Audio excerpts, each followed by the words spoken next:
Experience the future of packaging and processing up close and in action. Explore groundbreaking innovations, engage with hands-on solutions, and connect with the experts transforming the industry. See how these advancements can revolutionize your products, production lines, and business. It all starts here. Don't miss out. Register today at packexpolasvegas.com/unpackedpod.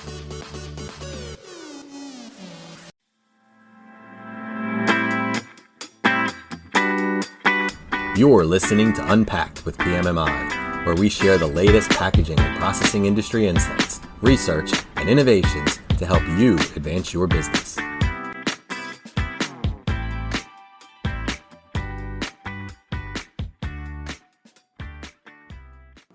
Hi, and welcome to Unpacked with PMMI. I'm your host, Sean Riley. In this episode, we explore vertical startups in manufacturing with PMMI Director of Custom Research, Rebecca Marquez.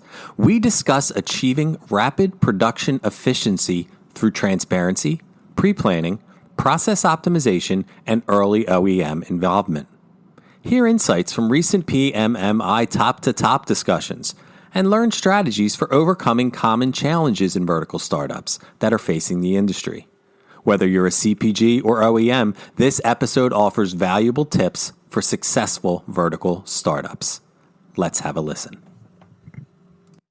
So with all the fancy introductions out of the way, welcome to the podcast, Rebecca. Good to be here, Sean. Oh, the pleasure is all ours. So we're talking vertical startups. And for those who aren't aware, and there's going to be some of them out there, what are we referring to when we're talking about vertical startup? Well, vertical startup in manufacturing refers to a rapid and efficient initiation of production processes. The concept really aims to achieve full production capacity in a very short amount of time with minimal disruptions. Some people I've heard say that it really can't be achieved. Generally, when there's a new implementation in a manufacturing facility, there are a lot of disruptions. So you tend to see a startup as sort of gradual approach to full production, whereas a vertical startup, as the name would suggest, is almost a straight line up to full production, if you're looking at it on like a line graph. Right. Interesting. So I know it was a topic that was discussed at Top to Top, correct? Yes. So that brought together our CPGs and our OEMs. What did you learn was needed for a vertical startup to be achieved? Like, what came out of that discussion, basically? Actually, a lot came out of that discussion. It seems as though it was a pretty contentious topic when we were talking about it at Top to Top. Okay. And one of the first things that people were talking about on both sides was transparency and the need for transparency. This is a group collectively who has, in some cases, competing interests, I guess you could say. And so they want to know from each other that each side is transparent in what they're communicating to each other. So in order for a truthful collaboration to take place, and that's the only way you're going to get to a vertical startup, there has to be absolute transparency on both sides. And that was one of the big things that came up during the discussion at Top to Top. Pre-planning and preparation, there has to be extensive planning before this happens. You have to involve a lot of people in this on both sides, and it has to be the exact correct people that are involved. It can't just be anyone. It has to be absolutely the right people that are involved in the process. You have to have your scope very well articulated. It has to be perfectly explained, and your outcome needs to be well articulated. Everyone has to be on the same page in order for this to happen. Goals have to be clearly communicated, and everything needs to be documented clearly. There's a lot of things that actually need to happen. I mean, when you talk about the stars being aligned in order for achieving a vertical startup, that is true. Everyone needs to know what their role is. All the key players need to know what their roles are, and that's the only way you're going to achieve it. There's also process optimization. You want to optimize any process or any technology that you're using.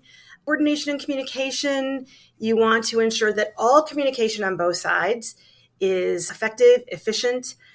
And you want to get everyone involved early too. That was another thing that people really talked a lot about, is the early involvement of OEMs.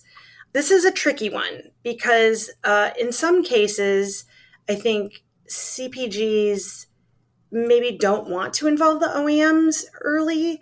They want to just have the machinery get to the SAT, make sure that it's just implemented, and get some training for their internal staff, the CPG staff, and then have the OEMs get on their way. And it's not necessarily that simple. I think that the OEMs really need to be involved early and often for a vertical startup to happen. And it does happen. We had a panelist at Top to Top from a big company, a big cheese company, who had achieved it. And she really had a lot of things to say. She was a great panelist, and she shared a lot about what it took to achieve that vertical startup. Now, would you say when it was contentious, was it more from the OEM side or more from the CPG side? Ooh, both sides. Really? It was both sides, yeah, because we had an interactive platform where we asked the audience, both sides, CPGs and OEMs, to say what they thought it took to achieve a vertical startup. And both sides, of course, were saying, the OEMs would say, well, it would help if the CPGs did this. And the CPGs would say, well, it would help if the OEMs did this. And there was a lot of sort of finger pointing. And it really comes down to the need for transparency on both sides.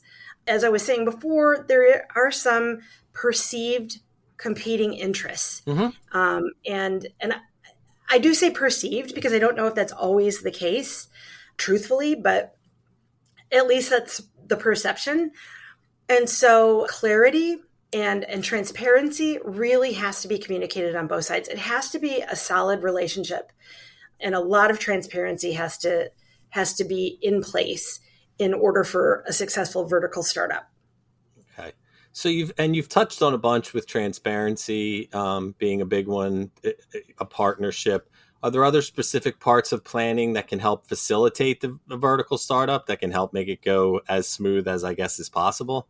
Well, one of the panelists at Top to Top was talking about modeling risk. They went to great lengths to model out the risks associated with their implementation of the new equipment. And I don't know that everyone does that. You're going to do some risk assessment naturally, but they, I think, took it a couple of steps further by modeling out scenarios. And she said that was integral to their success in getting a vertical startup. So that's one thing that sort of in planning, that was one thing that I think was a step further than what is usually done. As far as like other things, like other types of planning that I think are different than the things that people usually do, I would say that was probably the most unique one that I've heard. Okay. Then I guess from the opposite side, what are some of the things that, I guess there's obvious ones, whether they're perceived or real. What are some of the things that get in the way of vertical startups and keep them from being accomplished? Were there people that could speak to, we attempted this and it didn't work, or we tried this and this is where it went wrong? We didn't have anybody who said specifically, we did this or we tried this and it didn't work. Some of the things that were sort of brought up in a more general way as being things that would contribute to a failure were just lack of communication, or like lateness in communication, keeping things from each other, not working towards a partnership. Those are very detrimental to getting this to work. Really, those are going to be things that really will get in your way of achieving a vertical startup. Not proper documentation, and not getting the buy-in that you need. Buy-in is essential to this as well from all the appropriate parties. Buy-in is huge. So if you don't have it, you're going to be kind of shooting yourself in the foot before you even get started. Right. So I think those were the big ones that can really get in your way. Yeah, I would say that's it. Like just really lack of communication and just kind of keep it. I don't want to say hiding things because that suggests some malice. And I don't think that's always it. It can just be things that are overlooked perhaps, by one side or the other. I don't think it's malicious. A lot of that can have to do with not having the proper people involved and just not documenting things correctly and not not planning well and just overlooking things, that can really, really cause some problems, and that can really stop you from success or keep success from happening. I guess the thing that I keep thinking of is, and maybe it's obvious and I'm missing it, what would be the benefits of not being transparent or not being, I know that you said that sometimes it's because of competing interests and stuff like that, but why wouldn't you want to be upfront from the start about a vertical startup?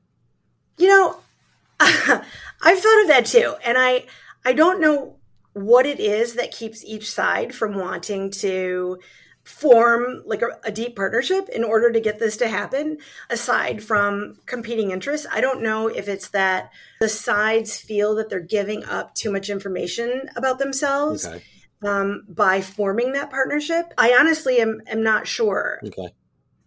Does seem a little strange, but I'm also not an OEM or a CPG. So one party is trying to sell a thing to another party, and the other party is trying to buy a thing from the other party. Right. And, that is, it can be a transactional relationship can be kind of fraught. Mm-hmm. And so perhaps that's what that is. And that's why there's some reluctance around being transparent, and parties feel that, well, if I share too much, I am giving something up. I am making myself vulnerable in some way. And that's more than likely the case. But honestly, every time I go to one of these meetings, or every time we have either a Vision 2030 session or a session at Top to Top, where it's an interactive sort of workshopping session, more and more I hear about the importance of partnership and how it's essential in making things work. I honestly believe that. And maybe there is an element of vulnerability that has to happen, but I don't think we're really going to reach success unless partnerships do occur.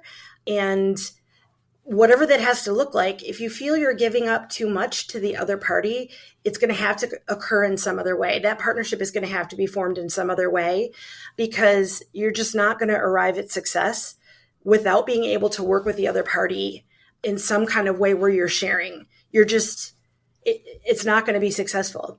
That doesn't mean that you have to give up all of your information on pricing or innovation, naturally, or trade secrets, but you do have to form a partnership. And that means letting your guard down to some extent and really getting in there and working together. It's true collaboration. That's the only way to make it work.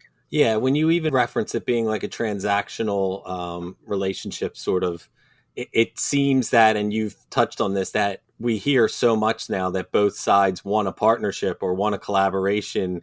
So it's kind of like it's there that they know that this is the way to go. There's just some old habits that are sort of blocking it from happening. Very much so. I mean, it's not as simple as I am going to the store to buy a pack of gum. Exactly. It's just not. I mean, we're talking about huge pieces of machinery that do a lot of things, or could do a lot of things, that are very custom, that are, that have to serve multiple purposes or have to do multiple things and work in different capacities or different applications.